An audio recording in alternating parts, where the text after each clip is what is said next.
ಇನ್ನು ಮುಂದೆ ನಿಮ್ಮ ನೆಚ್ಚಿನ ಧಾರಾವಾಹಿಗಳ ಫುಲ್ ಎಪಿಸೋಡ್ಗಳು ಸನ್ ನೆಕ್ಸ್ಟ್ ಆಪ್ನಲ್ಲಿ ಮಾತ್ರ. ನೀವು ಅವ್ರನ್ನ ಮದ್ವೆ ಆಗೋದಕ್ಕೆ ಒಪ್ಕೊಂಡಾಯ್ತು.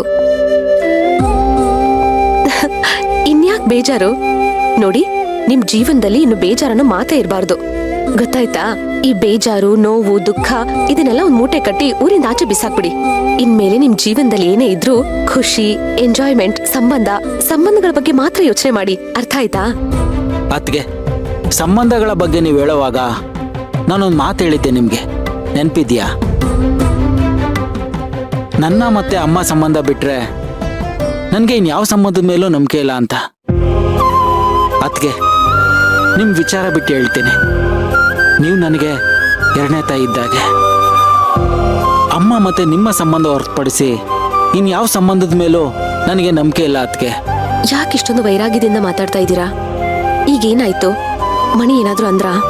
ಅವ್ರು ಎಷ್ಟು ಬೇಗ ನನ್ನ ಪ್ರೀತಿನ ಒಪ್ಕೊಂಡ್ರೋ ಅಷ್ಟೇ ಬೇಗ ನನ್ನ ಪ್ರೀತಿನ ರಿಜೆಕ್ಟ್ ಮಾಡ್ಬಿಟ್ರು ಅತ್ಗೆ. ಭಾವ, ಏನ್ ಹೇಳ್ತಾ ಇದ್ದೀರಾ ನೀವು? ರಿಜೆಕ್ಟ್ ಮಾಡಿದ್ರಾ? ಯಾಕೆ? ಏನಾಯ್ತಂತೆ? ಮನೇಲಿ ಏನಾದ್ರು ಸಮಸ್ಯೆನಾ? ಸಮಸ್ಯೆ ಇರೋದು ಮನೇಲಲ್ಲ ಅತ್ಗೆ, ಎರಡು ಮನೆಗಳ ಮಧ್ಯೆ ಇರೋ ಅಂತಸ್ತು. ಅವರು ನಮ್ಮ ಸ್ಟೇಟಸ್ಗೆ ಎದುರುಕೊಂಡಿದ್ದಾರೆ. ನಾವು ಮಿಡ್ಲ್ ಕ್ಲಾಸ್ನವರು, ಬಡವರು, ನೀವು ಶ್ರೀಮಂತರು. ನನ್ನನ್ನು ನಿಮ್ಮ ಮನೇಲಿ ಒಪ್ಕೋತಾರೋ ಇಲ್ವೋ ಅಂತ ಕೇಳ್ತಿದ್ದಾರೆ. ನಾನು ಯಾರ ಬಗ್ಗೆನೂ ಚಿಂತೆ ಮಾಡಬೇಡಿ ಅಂತ ಹೇಳಿದೆ. ಅದನ್ನವರು ಒಪ್ಕೊಳ್ಳೋದಕ್ಕೆ ತಯಾರೇ ಇಲ್ಲ. ಅಮ್ಮನ ಥರ ಇರೋ ನಿಮ್ಮ ಅದಕ್ಕೆ ಬೇಡ ಅಂತ ಹೇಳಿದ್ರೆ ಏನು ಮಾಡ್ತೀರಾ ಅಂದರು. ನೀವು ಆ ಥರ ಹೇಳೋದಿಲ್ಲ ಅನ್ನೋದಕ್ಕೆ ನಾನು ಟ್ರೈ ಮಾಡಿದೆ, ಆದರೆ ಅವರು ಒಪ್ಪಲಿಲ್ಲ ಅದಕ್ಕೆ.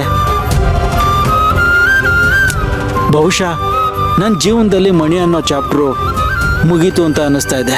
ಬಿಡ್ತು ಅನ್ನಿ ಭಾವ, ಯಾಕೆ ಈ ಥರ ಎಲ್ಲ ಮಾತಾಡ್ತಾ ಇದ್ದೀರಾ? ದುಡ್ಡು, ಹಣ, ಆಸ್ತಿ, ವಿದ್ಯೆ ಇದೆಲ್ಲದ್ರ ಮಧ್ಯೆ ಅಂತರ ಇದ್ದಾಗ ಮನೆಯವ್ರು ಒಪ್ಕೋತಾರ ಇಲ್ವೋ ಅನ್ನೋ ಅನುಮಾನ ಎಲ್ಲರಲ್ಲೂ ಕಾಡುತ್ತೆ. ಸಹಜವಾಗಿ ಇದೇ ಅನುಮಾನ ಅವ್ರಿಗೂ ಕಾಡ್ತಾ ಇದೆ ಅಷ್ಟೇ.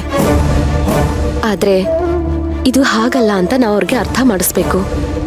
ನಮ್ಗೆ ದುಡ್ಡು, ಹಣ, ಆಸ್ತಿ ಇದೆಲ್ಲದಕ್ಕಿಂತ ಪ್ರೀತಿ, ಗುಣ ಇಂಪಾರ್ಟೆಂಟ್ ಅಂತ ಅವ್ರಿಗೆ ಅರ್ಥ ಮಾಡಿಸಿ. ಅದಕ್ಕಿಂತ ಹೆಚ್ಚಾಗಿ ನೀವು ಅವ್ರನ್ನ ತುಂಬಾ ಪ್ರೀತಿ ಮಾಡ್ತೀರಾ, ಮನಸ್ಸಾರೆ ಒಪ್ಕೊಂಡಿದ್ದೀರಾ ಅನ್ನೋ ವಿಷಯನ ನೀಟಾಗಿ ತಿಳಿಸಿ ಹೇಳಿ. ಆಗ ಖಂಡಿತ ಮನೆಯವ್ರು ನಿಮ್ ಪ್ರಪೋಸಲ್ನ ಅಕ್ಸೆಪ್ಟ್ ಮಾಡ್ಕೋತಾರೆ. ಪ್ಲೀಸ್ ಅದಕ್ಕೆ ಹೇಗಾದರೂ ಮಾಡಿ ಮನೆಯವ್ರನ್ನ ಒಪ್ಪಿಸಿ. ನನ್ನ ಲೈಫಲ್ಲಿ ಫಸ್ಟ್ ಟೈಮ್ ಒಬ್ರನ್ನ ಇಷ್ಟಪಟ್ಟಿದ್ದೆ. ಅವರು ನನ್ನ ಲೈಫಲ್ಲಿ ಬರ್ತಾರೆ, ಕತ್ಲೆ ತುಂಬಿರೋ ನನ್ನ ಜೀವನದಲ್ಲಿ ಬೆಳಕಾಗ್ತಾರೆ ಅಂದ್ಕೊಂಡಿದ್ದೆ. ನೋವನ್ನ ಕರಗಿಸಿ ಸಂತೋಷ ಕೊಡ್ತಾರೆ ಅಂದ್ಕೊಂಡಿದ್ದೆ. ಅದಕ್ಕೆ ಇದೇನಾದರೂ ಮಿಸ್ ಆದರೆ ಖಂಡಿತ ನನ್ನ ಜೀವನದಲ್ಲಿ ಯಾರನ್ನೂ ಮದುವೆ ಆಗಲ್ಲ. ಅದಕ್ಕೆ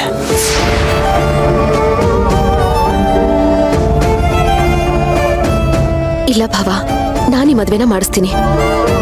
ಥ್ಯಾಂಕ್ಸ್ ಅದಕ್ಕೆ. ನನ್ನ ವಿಷಯದಲ್ಲಂತೂ ಯಾವುದೇ ರೀತಿ ಅನುಮಾನನ ನೀನು ಇಟ್ಕೋಬೇಡ ಅಂತ ಅವ್ರಿಗೆ ಹೇಳ್ಬಿಡಿ. ಅವ್ರು ಯಾರೇ ಆಗಿರ್ಲಿ, ಹೇಗೆ ಇರ್ಲಿ, ಅವ್ರು ನನಗೆ ಒಪ್ಗೆ. ಯಾಕೆ ಅಂದ್ರೆ ನೀವು ಅವ್ರನ್ನ ಇಷ್ಟಪಟ್ಟಿದ್ದೀರಾ. ಅದಕ್ಕೆ ಬದಲಾಗೋದಕ್ಕೆ ನೀವು ಒಂದ್ ಹೆಜ್ಜೆ ಮುಂದೆ ಬಂದಿದ್ದೀರಾ. ಆ ಬದಲಾವಣೆನ ನಿಮ್ಮಿಂದ ಬಯಸ್ತಾ ಇರೋ ನಾನು ಬೇಡ ಅಂತ ಹೇಳ್ತೀನ?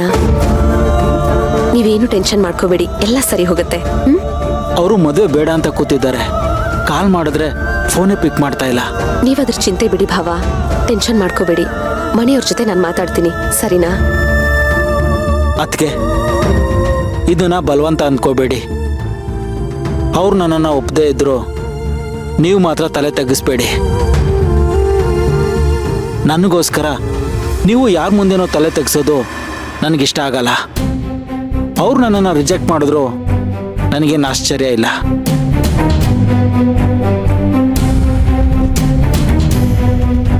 ಯಾಕೆ ಅಂದರೆ ಚಿಕ್ಕವನಿಂದ ನಾನು ಬಯಸಿದ್ದು ಯಾವುದೂ ನನಗೆ ಸಿಕ್ಕಿಲ್ಲ. ಅದಕ್ಕೆ